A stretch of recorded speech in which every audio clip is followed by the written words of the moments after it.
ನಮಸ್ಕಾರ ವೀಕ್ಷಕರೇ ಧರ್ಮಸ್ಥಳ ಕೇಸ್ಗೆ ಈಗ ಸ್ಫೋಟಕ ತಿರುವು ಸಿಕ್ಕಿದೆ. ಶುಕ್ರವಾರದ ಕಾರ್ಯಾಚರಣೆಯ ಆರಂಭದಲ್ಲಿ ಬೆಳ್ಳಂಬೆಳಗ್ಗೆ ಇದೇ ಧರ್ಮಸ್ಥಳಕ್ಕೆ ಸಂಬಂಧಪಟ್ಟಂತೆ ಶಾಕಿಂಗ್ ಸುದ್ದಿ ಹೊರಬಿದ್ದಿದೆ. ಇಡೀ ರಾಜ್ಯ ಭೇಟಿ ಕೊಡುವಂತಹ ಸ್ಥಳದ ವಿಚಾರದಲ್ಲಿ ಆಘಾತಕಾರಿ ವಿಚಾರವನ್ನ ಅಧಿಕಾರಿಗಳು ಬಹಿರಂಗಪಡಿಸಿದ್ದಾರೆ. ಇನ್ನು ಧರ್ಮಸ್ಥಳ ಕೇಸ್ನಲ್ಲಿ ಮುಸುಕುದಾರಿ ದೂರುದಾರ ಪೊಲೀಸ್ ಕಸ್ಟಡಿಗೆ ಸೇರುವಂತಹ ಸಾಧ್ಯತೆ ಇದೆ. ಅದರ ಜೊತೆಗೆ ಮತ್ತೊಂದು ಸ್ಫೋಟಕ ಬೆಳವಣಿಗೆ ಅಂದರೆ SIT ತಂಡದಿಂದಲೇ ಪ್ರಮುಖ ಅಧಿಕಾರಿಯೊಬ್ಬರು ಹೊರಗಿಡುವ ಬಗ್ಗೆಯೂ ಚರ್ಚೆ ಆರಂಭ ಆಗಿದೆ. ಅಲ್ಲದೆ ಪಾಯಿಂಟ್ ನಂಬರ್ 13 ಈಗ ಭಾರಿ ಕುತೂಹಲವನ್ನು ಮೂಡಿಸ್ತಾ ಇದೆ, ಮತ್ತಷ್ಟು ನಿಗೂಢವಾಗ್ತಾ ಇದೆ. ಹಾಗಾದ್ರೆ SIT ತಂಡದಿಂದ ಕೈ ಬಿಡಬೇಕು ಅಂತ ಹೇಳಿರುವ ಅಧಿಕಾರಿ ಯಾರು? ಪೊಲೀಸ್ ಕಸ್ಟಡಿ ಸೇರ್ತಾನ ಭೀಮಾ? ಧರ್ಮಸ್ಥಳದಲ್ಲಿ ಭಯೋತ್ಪಾದಕರ ಕೃತ್ಯ ಎಂತದ್ದು ಗೊತ್ತಾ? ಇನ್ನೊಂದೆಡೆ ಧರ್ಮಸ್ಥಳ ಕೇಸ್ನಲ್ಲಿ ಆಗುತ್ತಿರುವ ಬೆಳವಣಿಗೆ ಏನು? ಪಾಯಿಂಟ್ ನಂಬರ್ 13 ಮತ್ತಷ್ಟು ನಿಗೂಢವಾಗಿದ್ಯಾಕೆ? 11ನೇ ದಿನದ ಕಾರ್ಯಾಚರಣೆ ಏನಾಯ್ತು? ಆ ಎಲ್ಲದರ ಬಗ್ಗೆ ವರದಿ ಇದೆ, ನೋಡೋಣ. ವೀಕ್ಷಕರೇ, 11ನೇ ದಿನದ ಕಾರ್ಯಾಚರಣೆ ಈಗ ಭಾರಿ ಕುತೂಹಲವನ್ನು ಮೂಡಿಸ್ತಾ ಇದೆ. ಈಗ ಮೂಳೆಗಳನ್ನ ನೋಡಿ ಯಾರು ಶಾಕ್ ಆಗ್ತಾರೆ, ಯಾರ ಮುಖವಾಡ ಬಟಾ ಬಯಲಾಗುತ್ತೆ ಅನ್ನೋದು ಕುತೂಹಲವನ್ನ ಮೂಡಿಸ್ತಾ ಇರುವಂತದ್ದು. ಯಾಕಂದ್ರೆ ಧರ್ಮಸ್ಥಳ ಕೇಸ್ ಈಗ ಅಂತಿಮ ಘಟ್ಟಕ್ಕೆ ಬಂದಿದೆ. ಇಡೀ ರಾಜ್ಯದ ಜನತೆಗೆ ಇದೆಲ್ಲವನ್ನ ನೋಡಿ ಸಾಕಾಗಿ ಹೋಗಿದೆ. 2ರಲ್ಲಿ 1 ನಿರ್ಧಾರ ಆಗುವಂತಹ ಸಮಯ ಆಯಿತು. ಆರಂಭದಿಂದ ಇಲ್ಲಿಯವರೆಗೆ ಸಾಕಷ್ಟು ಸ್ಥಳದಲ್ಲಿ ಉತ್ಖನನ ಆಯಿತು. ಇನ್ನು GPR ಬಳಕೆಗೂ SIT ಸಿದ್ಧತೆಯನ್ನ ಮಾಡ್ತಿದೆ ಅನ್ನೋದು ಸುದ್ದಿ. ಇದೀಗ SIT ತನಿಖೆಯ ವಿಚಾರದಲ್ಲೂ ಹಲವು ಅನುಮಾನಗಳು ವ್ಯಕ್ತವಾಗ್ತಾ ಇದೆ. ನಿಷ್ಪಕ್ಷಪಾತ ತನಿಖೆ ಆಗಬೇಕು ಅಂತ ರಾಜ್ಯದ ಜನ ಕೇಳ್ತಾ ಇರುವಂತದ್ದು. ಆದರೆ ಅನಾಮಿಕ ದೂರುದಾರ ಸ್ವತಂತ್ರವಾಗಿ ಓಡಾಡಿಕೊಂಡಿದ್ದಾನೆ, ಈ ಆರೋಪ ಈಗ ಕೇಳಿ ಬರ್ತಾ ಇದೆ. ಧರ್ಮಸ್ಥಳ ಪರಿಸರದಲ್ಲಿ 100 ಶವಗಳನ್ನು ಹೂತಿರ್ತೇನೆ ಅಂತ ಆಪಾದಿಸಿ ಸ್ಥಳಗಳನ್ನು ತೋರಿಸ್ತಾ ಇರುವಂತಹ ಅನಾಮಿಕ ವ್ಯಕ್ತಿಯನ್ನ SIT ವಶದಲ್ಲಿರಿಸಿಕೊಳ್ಳುವಂತೆ ದಕ್ಷಿಣ ಕನ್ನಡ ಜಿಲ್ಲೆಯ ಬೆಳ್ತಂಗಡಿ ತಾಲೂಕಿನ ನಡಾ ಗ್ರಾಮದ ಶ್ಯಾಮ್ ಸುಂದರ್ ಅನ್ನೋರು ತನಿಖಾಧಿಕಾರಿಗಳಿಗೆ ಮನವಿ ಮಾಡಿದ್ದಾರೆ. ಈಗಾಗಲೇ ಈ ಸಂಬಂಧ SITಗೆ ಪತ್ರ ಬರೆದಿದ್ದಾರೆ. ಪ್ರಕರಣದ ನಿಷ್ಪಕ್ಷಪಾತ ತನಿಖೆಯ ಬಗ್ಗೆ ಸ್ಥಳೀಯ ವ್ಯಕ್ತಿಯಾಗಿರುವ ನನಗೆ ಕಳವಳವಿದೆ. ಸಾಕ್ಷಿ ದೂರುದಾರ ತಮ್ಮ ವಕೀಲರು ಅಂತ ಹೇಳಿಕೊಳ್ಳುವ ವ್ಯಕ್ತಿಗಳೊಂದಿಗೆ ಸಮಾಧಿ ಸ್ಥಳಗಳೆಂದು ಗುರುತಿಸಲಾದ ಸ್ಥಳಗಳಿಗೆ ಆಗಮಿಸುತ್ತಾರೆ ಎನ್ನಲಾಗಿದೆ. ಇದಲ್ಲದೆ ಸಾಕ್ಷಿದಾರ ಮಂಗಳೂರಿನ ಹೋಟೆಲ್ಗಳಲ್ಲಿ ಉಳಿದುಕೊಂಡಿದ್ದಾರೆ ಅಂತ ಮಾಧ್ಯಮಗಳಲ್ಲಿ ವರದಿಯಾಗಿದೆ. ಅಲ್ಲದೆ ಕೆಲ ದಿನಗಳ ಹಿಂದೆ ಅವರು ಉಜಿರೆಯ ಖಾಸಗಿ ವ್ಯಕ್ತಿಯ ಮನೆಯಲ್ಲಿ ತಂಗಿದ್ರು ಅನ್ನೋದು ಕೂಡ ಮಾಹಿತಿ ಇದೆ. ಗುರುತನ್ನ ಮರೆಮಾಚಿರುವ ಮಾಹಿತಿದಾರ ಅಥವಾ ಸಾಕ್ಷಿ ದೂರುದಾರನನ್ನ ಖಾಸಗಿ ವ್ಯಕ್ತಿಗಳು ಮತ್ತು ವಕೀಲರ ವಶದಲ್ಲಿ ಇರಿಸಿದರೆ ಅಂತಹ ಗಂಭೀರ ಪ್ರಕರಣದಲ್ಲಿ ನಿಷ್ಪಕ್ಷಪಾತ ತನಿಖೆಯನ್ನು ನಾವು ಹೇಗೆ ನಿರೀಕ್ಷಿಸಬಹುದು ಅಂತ ಪ್ರಶ್ನೆ ಮಾಡಿದ್ದಾರೆ. ಹೀಗಾಗಿ ಪಾರದರ್ಶಕ ತನಿಖೆ ನಡೆಸೋದಕ್ಕೆ ಸಾಕ್ಷಿ ದೂರುದಾರನನ್ನ ತಮ್ಮ ಕಸ್ಟಡಿಯಲ್ಲಿ ಇರಿಸಿಕೊಳ್ಳುವಂತೆ SITಗೆ ಮನವಿ ಮಾಡಿದ್ದಾರೆ.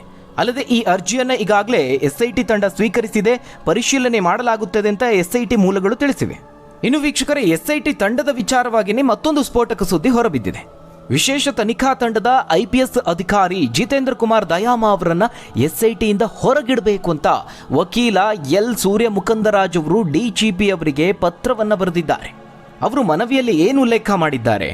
ವೃತ್ತಿ ಜೀವನದ ಆರಂಭದಲ್ಲಿಯೇ ಮಹಿಳೆಯೊಬ್ಬರ ಸಾವಿನ ಕೇಸ್ನಲ್ಲಿ ಆ ಅಧಿಕಾರಿ ತನಿಖಾ ವೈಫಲ್ಯವನ್ನ ಎಸಗಿದ್ದಾರೆ. ಧರ್ಮಸ್ಥಳದ ಪ್ರಕರಣದಲ್ಲಿ ತನಿಖಾಧಿಕಾರಿಯಾಗಿರುವ ಅವರನ್ನ SITಯಿಂದ ಹೊರಗಿಡಬೇಕು ಅಂತ ಸೂರ್ಯ ಮುಕುಂದರಾಜ್ ಆಗ್ರಹಿಸಿದ್ದಾರೆ. ಪ್ರೊಬೇಷನರಿ ಅಧಿಕಾರಿಯಾಗಿದ್ದ ವೇಳೆ ಜಿತೇಂದ್ರ ಕುಮಾರ್ ದಯಾಮ್ 2020 ನವೆಂಬರ್ 12ರಂದು ಪಿರಿಯಾಪಟ್ಟಣ ತಾಲೂಕಿನ ಶಾನುಭೋಗನಹಳ್ಳಿ ಜಮೀನೊಂದರಲ್ಲಿ ಅಪರಿಚಿತ ಮಹಿಳೆಯ ಶವ ಪತ್ತೆಯಾಗಿತ್ತು. ಅಸಹಜ ಸಾವು ಪ್ರಕರಣ ದಾಖಲಿಸಿ ತನಿಖೆ ಕೈಗೊಂಡು ಪಂಚನಾಮೆಯನ್ನ ನಡೆಸಿದ್ರು. ಮೃತ ಮಹಿಳೆಯನ್ನ ಮಲ್ಲಿಗೆ ಅಂತ ಗುರುತಿಸಿದ್ದ ಪೊಲೀಸರು ಆಕೆಯ ಗಂಡ ಸುರೇಶನೇ ಕೊಲೆಗೈದಿದ್ದಾನೆ ಅಂತ ಆರೋಪಿಸಿದ್ರು. ಇದೇ ಶಂಕೆ ಮೇಲೆ ಬಂಧಿತರಾದ ಸುರೇಶ್ 2 ವರ್ಷಗಳ ಕಾಲ ಜೈಲಿನಲ್ಲಿದ್ದರು. ಆದರೆ ಮೃತರಾಗಿದ್ದಾರೆಂದು ಹೇಳಿದ್ದ ಮಲ್ಲಿಗೆ ಎಂಬುವವರು ಮಡಿಕೇರಿಯಲ್ಲಿ ಪತ್ತೆಯಾಗಿದ್ರು. ಪ್ರಕರಣದ ವಿಚಾರಣೆ ನಡೆಸುತ್ತಿದ್ದ ಜಿಲ್ಲಾ ಸೆಷನ್ಸ್ ನ್ಯಾಯಾಲಯ ಪೊಲೀಸರು ಕಥೆ ಕಟ್ಟಿದ್ದಾರೆ ಅಂತ ಅಭಿಪ್ರಾಯ ದಾಖಲಿಸಿತ್ತು.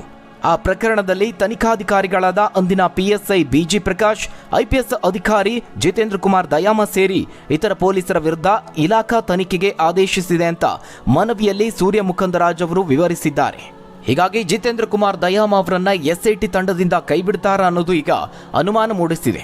ವೀಕ್ಷಕರು, ಇವೆಲ್ಲವೂ ಒಂದು ಕಡೆಯಾದರೆ ಮತ್ತೊಂದು ಕಡೆ ಆಘಾತಕಾರಿ ಮಾಹಿತಿಯನ್ನ ಅಧಿಕಾರಿಗಳೇ ಬಿಚ್ಚಿಟ್ಟಿದ್ದಾರೆ. ಈ ಸುದ್ದಿ ನಿಮ್ಮನ್ನ ಬೆಚ್ಚಿ ಬೀಳಿಸದೇ ಇರೋದಿಲ್ಲ. ಭಯೋತ್ಪಾದಕರ ಕೃತ್ಯ ಈಗ ಬಟಾ ಬಯಲಾಗಿದೆ. ಧರ್ಮಸ್ಥಳದಲ್ಲಿ ಬಾಂಬ್ ಬಿಡುವ ಬಗ್ಗೆ ಪ್ಲಾನ್ ರೂಪಿಸಲಾಗಿತ್ತು. ಲಕ್ಷಾಂತರ ಅಮಾಯಕರ ಪ್ರಾಣ ತೆಗೆಯುವ ಪ್ಲಾನ್ ರೂಪಿಸಲಾಗಿತ್ತು ಅನ್ನೋದು ತನಿಖೆಯಲ್ಲಿ ಬಯಲಾಗಿದೆ. ಇಡೀ ರಾಜ್ಯವನ್ನೇ ಬೆಚ್ಚಿ ಬೀಳಿಸಿದ್ದ ಮಂಗಳೂರು ಕುಕ್ಕರ್ ಬಾಂಬ್ ಸ್ಫೋಟ ಪ್ರಕರಣ ನಿಮಗೆ ನೆನಪಿರಬಹುದು. ಅದಕ್ಕೆ ಸಂಬಂಧಿಸಿದಂತೆ ಮಹಾ ಆಘಾತಕಾರಿ ಸತ್ಯ ಇದೀಗ ಬಯಲಾಗಿದೆ. 2022ರಲ್ಲಿ ಮಂಗಳೂರು ನಗರದಲ್ಲಿ ಆಟೋ ರಿಕ್ಷಾದಲ್ಲಿ ಸ್ಫೋಟಗೊಂಡಿದ್ದಂತಹ ಆ ಒಂದು ಕುಕ್ಕರ್ ಬಾಂಬ್ನ ನಿಜವಾದ ಗುರಿ ಆಗಿದ್ದಿದ್ದು ಶ್ರೀ ಕ್ಷೇತ್ರ ಧರ್ಮಸ್ಥಳ ಅನ್ನುವ ಶಾಕಿಂಗ್ ಸತ್ಯ ರಿವೀಲ್ ಆಗಿದೆ.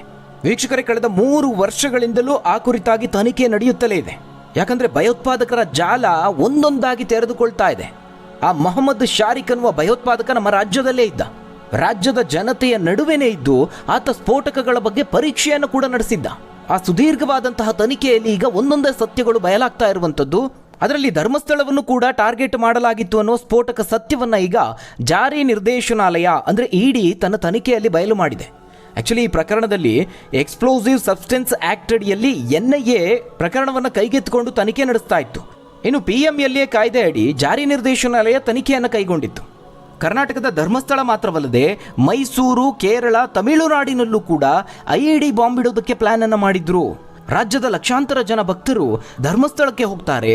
ಇಂತಹ ಧರ್ಮಸ್ಥಳ ಕ್ಷೇತ್ರದ ಬಳಿಯಲ್ಲೂ ಬ್ಲಾಸ್ಟ್ ಮಾಡುವಂತಹ ಪ್ಲಾನ್ ಅನ್ನು ಮಾಡಿದ್ರು ಈ ಕೀಚಕರು. ಇದು ಈಗ ಆತಂಕವನ್ನು ಮೂಡಿಸ್ತಾ ಇದೆ.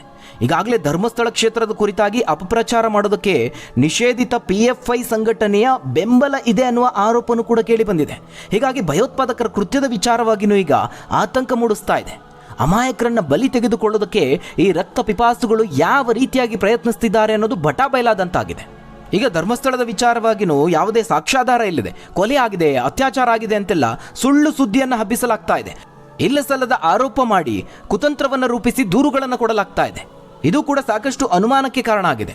ಇದಲ್ಲದೆ ಧರ್ಮಸ್ಥಳದ ಕುರಿತಾಗಿ, ದೇವಸ್ಥಾನದ ಕುರಿತಾಗಿ, ಕ್ಷೇತ್ರದ ಕುರಿತಾಗಿ, ಗ್ರಾಮದ ಕುರಿತಾಗಿ ಅಪಪ್ರಚಾರ ಮಾಡೋದಕ್ಕೆ, ವಿಡಿಯೋಗಳನ್ನು ಮಾಡೋದಕ್ಕೆ ಲಕ್ಷ ಕೋಟಿಗಳ ಲೆಕ್ಕದಲ್ಲಿ ಹಣದ ಹೊಳೆ ಹರಿತಿದೆ ಅನ್ನುವ ಗಂಭೀರ ಆರೋಪವನ್ನು ಕೇಳಿ ಬಂದಿದೆ. AI ವಿಡಿಯೋಗಳನ್ನು ಸೃಷ್ಟಿಸೋದಕ್ಕೆ ಹಣದ ಹೊಳೆ ಹರಿತಿದೆ ಅನ್ನುವ ಆರೋಪ ಇದೆ.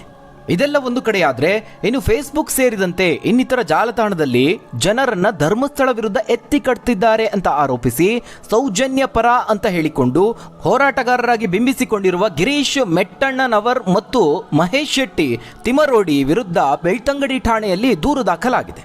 ಸ್ಥಳೀಯರು ಇದೀಗ ತಿರುಗಿ ಬೀಳ್ತಾ ಇದ್ದಾರೆ. ಬೆಳ್ತಂಗಡಿ ನಿವಾಸಿ ಚರಣ್ ಶೆಟ್ಟಿ ದೂರು ಕೊಟ್ಟಿದ್ದಾರೆ. ಗಿರೀಶ್ ಮೆಟ್ಟಣ್ಣನವರ್ ಅಪರಾಧಿತ ಕೃತ್ಯವನ್ನು ನಡೆಸೋದಕ್ಕೆ ಅಶ್ಲೀಲವಾಗಿ ಹಾಗೆ ಸಾರ್ವಜನಿಕರಿಗೆ ಕಿರಿಕಿರಿ ಉಂಟಾಗುವ ರೀತಿಯಲ್ಲಿ ಮಾತನಾಡಿರುವ ವಿಡಿಯೋವನ್ನು ಫೇಸ್ಬುಕ್ನಲ್ಲಿ ಪ್ರಸಾರ ಮಾಡಿದ್ರು. ಇದರ ವಿರುದ್ಧವಾಗಿ ಚರಣ್ ಶೆಟ್ಟಿ ಅನ್ನೋರು ದೂರು ಕೊಟ್ಟಿದ್ದಾರೆ. ಮತ್ತೊಂದು ಪ್ರಕರಣದಲ್ಲಿ ಚರಣ್ ಶೆಟ್ಟಿ ಅವರು ಮಹೇಶ್ ಶೆಟ್ಟಿ ತಿಮರೋಡಿ ವಿರುದ್ಧವೂ ದೂರು ನೀಡಿದ್ದಾರೆ. ಇನ್ನು ತಿಮರೋಡಿ ಅವರು ಸಾಮಾಜಿಕ ಜಾಲತಾಣವಾದ ಯೂಟ್ಯೂಬ್ನಲ್ಲಿ ಪ್ರಾದೇಶಿಕವಾಗಿ ಜನರ ನಡುವೆ ವೈಮನಸ್ಸು ಉಂಟಾಗುವಂತಹ ಹಾಗೆ ಸಾರ್ವಜನಿಕರಲ್ಲಿ ಭೀತಿ ಉಂಟಾಗುವ ಅಪಾಯಕಾರಿ ಹೇಳಿಕೆಗಳನ್ನು ನೀಡಿದ್ದಾರೆ ಅಂತ ದೂರಿನಲ್ಲಿ ತಿಳಿಸಿದ್ದಾರೆ. ಇನ್ನು ಖಾಸಗಿ ವಾಹಿನಿಯ ಪತ್ರಕರ್ತನ ಮೇಲೂ ಹಲ್ಲೆ ನಡೆಸಲಾಗಿದೆ ಅಂತ ಆರೋಪಿಸಲಾಗಿದೆ. ಈ ಘಟನೆಗೆ ಸಂಬಂಧಪಟ್ಟಂತೆ ಗಿರೀಶ್ ಮಟ್ಟಣ್ಣನವರ್, ಮಹೇಶ್ ಶೆಟ್ಟಿ ತಿಮರೋಡಿ, ಯೂಟ್ಯೂಬರ್ ಸಮೀರ್ ವಿರುದ್ಧವಾಗಿ ಬೆಳ್ತಂಗಡಿ ಠಾಣೆಯಲ್ಲಿ FIR ದಾಖಲಾಗಿದೆ. ಬೆಳ್ತಂಗಡಿ ಠಾಣೆಯಲ್ಲಿ BNS ಸೆಕ್ಷನ್ 115, 189, 191, 351, 352, 190 ಅಡಿ FIR ದಾಖಲಾಗಿರುವಂಥದ್ದು. FIRನಲ್ಲಿ ಗಿರೀಶ್ ಮಟ್ಟಣ್ಣನವರ್ A1 ಆರೋಪಿ, Mahesh Shetty Thimarodi A2, YouTuber Sameer A3 ಹಾಗೆ ಜಯಂತ್ ಅನ್ನುವ ವ್ಯಕ್ತಿ A4 ಅಂತ ಹೆಸರನ್ನು ಉಲ್ಲೇಖಿಸಲಾಗಿದೆ. ಇನ್ನು ಧರ್ಮಸ್ಥಳದ ಪಾಂಗಳ ಸಮೀಪದಲ್ಲಿ ಒಂದಷ್ಟು ಗಲಭೆ ಸೃಷ್ಟಿಸುವಂತಹ ಪ್ರಯತ್ನಗಳು ಆಯಿತು. 2 ಗುಂಪುಗಳ ನಡುವೆ ವಾದ ವಿವಾದ ನಡೆದಿದೆ, ಕೈ ಮಿಲಾಯಿಸುವ ಮಟ್ಟಕ್ಕೆ ಹೋಗಿದೆ. ಈ ವೇಳೆ Kudla rampage Ajay Anchan, United media Abhishek ಹಾಗೆ ಸಂಚಾರಿ ಸ್ಟುಡಿಯೋ ವಿಜಯ್ ಜೊತೆಗಿದ್ದ ಕ್ಯಾಮರಾಮ್ಯಾನ್ ಕೂಡ ಈ ಒಂದು ಮಾರಾಮಾರಿ ಜಗಳದಲ್ಲಿ ತೀವ್ರವಾಗಿ ಗಾಯಗೊಂಡಿದ್ದಾರೆ. ಇನ್ನು ವೀಕ್ಷಕರೇ, ಉತ್ಖನನ ವಿಚಾರಕ್ಕೆ ಬಂದರೆ SIT ಶೋಧ ಕಾರ್ಯವನ್ನು ಮುಂದುವರೆಸಿದೆ. ದೂರುದಾರರು ಗುರುತಿಸಿದಂತಹ 12 ಸ್ಥಳಗಳಲ್ಲಿ ಶೋಧ ಕಾರ್ಯ ಈಗಾಗಲೇ ಪೂರ್ಣಗೊಂಡಿದೆ. ಆದರೆ ದೂರಿನ ಪ್ರಕಾರವಾಗಿ ಯಾವುದೇ ಅಸ್ಥಿಪಂಜರಗಳು ಪತ್ತೆಯಾಗಿಲ್ಲ. ಆದರೆ 11ನೇ ಪಾಯಿಂಟ್ ಸಮೀಪ ಇತ್ತೀಚೆಗೆ ಓರ್ವ ಆತ್ಮಹತ್ಯೆ ಮಾಡಿಕೊಂಡಿದ್ದಾನೆ ಎನ್ನಲಾದ ವ್ಯಕ್ತಿಯೋರ್ವನ ಕಳೆಬರ ಭೂಮಿಯ ಮೇಲ್ಮೈಯಲ್ಲೇ ಪತ್ತೆಯಾಗಿದೆ. ಇನ್ನೇನಿದ್ರೂ 13ನೇ ಪಾಯಿಂಟ್ನ ರಹಸ್ಯ ಬಯಲಾಗೋದು ಬಾಕಿ ಇದೆ. ನೇತ್ರಾವತಿ ನದಿ ಬಳಿ ಇರುವಂತಹ ಈ 13ನೇ ಸ್ಥಳದಲ್ಲಿ ಶೋಧ ಕಾರ್ಯ ನಡೆಸೋದು ಸವಾಲಿನಿಂದ ಕೂಡಿದೆ. ಇಲ್ಲಿ ಇನ್ನೂ ಅಗೆಯುವ ಕೆಲಸ ಆರಂಭ ಆಗಿಲ್ಲ. ಕಳೆದ 10 ದಿನಗಳಿಂದ SIT ವತಿಯಿಂದ ಶೋಧ ಕಾರ್ಯ ನಡೀತಾ ಇದೆ. ಆದರೆ ಗುರುವಾರ ಯಾವುದೇ ಶೋಧ ಕಾರ್ಯ ನಡೀಲಿಲ್ಲ. ಪ್ರತಿದಿನ ಬೆಳಗ್ಗೆ 11 ಗಂಟೆಗೆ SIT ಕಚೇರಿಗೆ ಆಗಮಿಸ್ತಾ ಇದ್ದಂತಹ ದೂರುದಾರ ಗುರುವಾರ ಮಧ್ಯಾಹ್ನ 1 ಗಂಟೆ ಸುಮಾರಿಗೆ ಆಗಮಿಸಿದ್ದಾನೆ. ಸಂಜೆ 4ರ ಸುಮಾರಿಗೆ ಹಿಂದಿರುಗಿ ಹೋಗಿದ್ದಾರೆ. SIT ಮುಖ್ಯಸ್ಥ ಪ್ರಣವ್ ಮೊಹಂತಿ ಮಧ್ಯಾಹ್ನ 2 ಗಂಟೆಗೆ ಬೆಳ್ತಂಗಡಿ SIT ಕಚೇರಿಗೆ ಆಗಮಿಸಿದ್ರು. ಬಳಿಕ ಕಾರ್ಯಾಚರಣೆ ನಡೆಯುವ ನಿರೀಕ್ಷೆ ಇತ್ತು.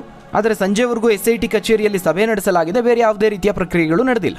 ಈ 13ನೇ ಪಾಯಿಂಟ್ ಇರುವಂಥದ್ದು ನೇತ್ರಾವತಿ ಹಾಗೆ ಅಜಿಕುರಿ ರಸ್ತೆ ಸಮೀಪದ ಕಿಂಡಿ ಆಣೆಕಟ್ಟಿನ ಬಳಿ.